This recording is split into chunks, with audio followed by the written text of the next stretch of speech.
All right. Well, thank you for coming back again. Appreciate it. We've been going through the book of Second Timothy. So we typically do a little review at the beginning of the class. What have we talked about in the past? Maybe this time, just for the sake of variety, what's one thing that you've learned in the entire book of Second Timothy, or something that stuck out to you that we've discussed? Could be from last week, or it could be all the way back to when Jay was talking. Can somebody just share maybe one idea, one thought? I have to call on somebody on the back there. Anything? I've mentioned it before. I didn't realize before we even got into First Timothy, someone would have said, what's Second Timothy and Titus about? Well, it's instructing pastors, and then you just kind of pass on. That's not me.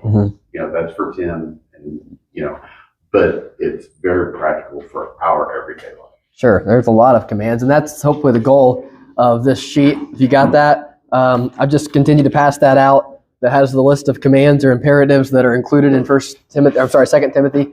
If you don't take anything else away from my time up here, hopefully you can at least kind of be reminded of Paul's instructions to Timothy. And I've mentioned the fact that I think maybe the best way to summarize Second Timothy is this theme of perseverance and enduring, not just opposition, although that's certainly included, but enduring all things, and being a faithful pastor, but as Chris mentioned, for all of us being faithful ministers of the Word of God. And so that's really been the theme.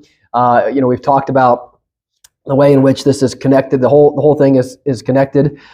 We've gone through this idea, kind of the outline, I guess, where Paul says to Timothy, behave this way, but understand that it's going to get difficult. And that's where chapter 3 picks up, because people are going to behave in all sorts of ungodly manners.